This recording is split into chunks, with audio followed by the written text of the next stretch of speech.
A little boy in the USA was learning about the world and all its wonders. He was endlessly curious about how things worked. One day he went to his father with a serious question. "Daddy, if big dogs can have little dogs, how come big trains don't have little trains?" Without missing a beat, his father replied, "Go ask your mother." The obedient boy went to find her. "Mommy, if big dogs can have little dogs, how come big trains don't have little trains?" She smiled and said, "Why don't you go down to the train station and ask the conductor?" So the boy headed to the local train station.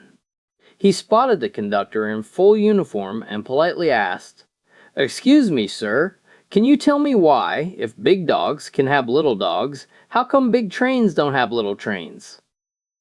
The conductor looked down at him and said, "Son, here at Amtrak our trains always pull out on time."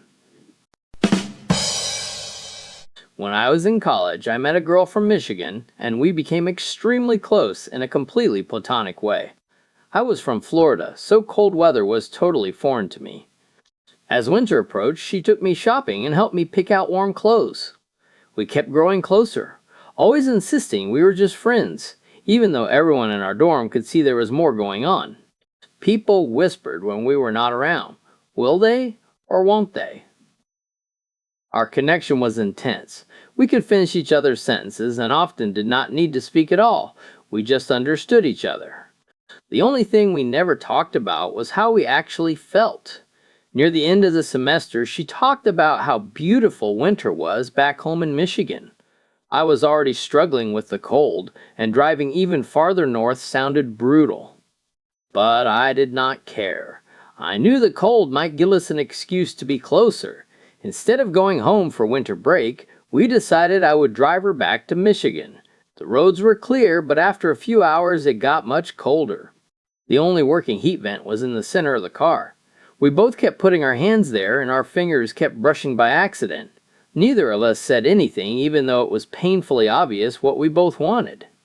Neither of us had the courage to say it out loud.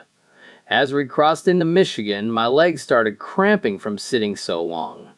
I shifted, and my right arm fell across her thigh. I felt her tremble and assumed it was from the cold. My mind was racing. "Oh my God, I'm touching her leg. Is she going to freak out? Am I ruining everything?" She said nothing. I stayed completely still, terrified the moment would end if she noticed. As we passed Detroit and got closer to her hometown, she shifted in her seat. My hand slid higher up her thigh. My heart was pounding, but she acted like she was asleep. Near her exit, she leaned her head onto my shoulder. My hand slid even higher. My whole arm was shaking, and I could feel her warmth. Then she whispered in my ear, "You know, you can keep going further if you want." So I drove to Canada.